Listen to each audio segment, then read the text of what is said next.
महायुतीमधील एक करत काही मंत्री महाविकास आघाडीच्या रडारवर येत आहेत। 2 दिवसांपासून धनंजय मुंडे आणि माणिकराव कोटे हे विरोधकांच्या अजेंड्यावर होते। सरपंच संतोष देशमुख यांच्या हत्या प्रकरणातील धक्कादायक फोटो बाहेर आल्यानंतर धनंजय मुंडे यांची पहिली विकेट पडली, तर आज न्यायालयाच्या निकालानंतर माणिकराव कोकाटे यांचे भवितव्य ठरेल। दरम्यान काँग्रेसचे नेते विजय वडेट्टीवार आणि खासदार संजय राऊत यांनी पश्चिम महाराष्ट्रातील भाजपचे मंत्री जयकुमार गोरे यांच्याकडे मोर्चा वळवला। त्यांनी महिलेला विवस्त्र फोटो पाठवल्याचा आरोप करण्यात आला आहे। आज एक नवीन प्रकरण सातारचे जयकुमार गोरे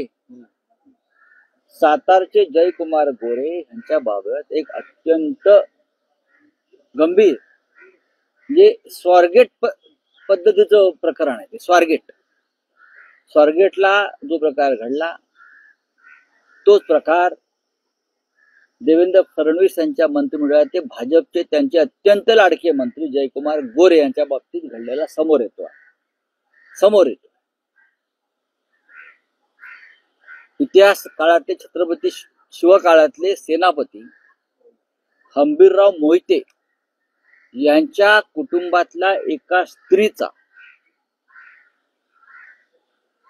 सरसेनापती हंबीरराव मोहिते यांच्या कुटुंबातील एका स्त्रीचा या मंत्र्यानं कसा छळ आणि विनयभंग केलेला आहे या संदर्भातली माहिती समोर आली आणि ती महिला, ती अबला पुढल्या काही दिवसामध्ये विधान भवनासमोर उपोषणाला बसते अशी ती बातमी। ज्या मंत्री आता आमचे 5 मंत्री काय एक एक गोष्ट सांगावा काय चाललाय सरकारमध्ये, उभा धिंगाणा म्हणतो ना, ते धिंगाणा चाललाय धिंगाणा।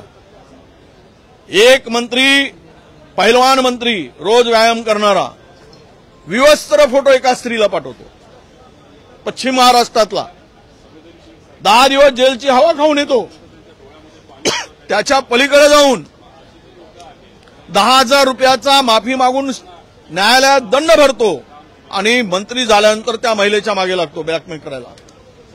विवस्त्र फोटो पाठवलेला मंत्री जर मंत्रिमंडळात असेल। राज्याचे अर्थसंकल्पीय अधिवेशन चालू आहे। या दरम्यान विरोधकांनी गोरे यांच्या विरोधातला जोर लावून धरला, तर मुख्यमंत्री देवेंद्र फडणवीस यांची मोठी अडचण होणार आहे। विरोधकांच्या राजकीय डावाला मुख्यमंत्री देवेंद्र फडणवीस काय तोड काढणार याकडे आता राज्याचे लक्ष लागून राहिले आहे।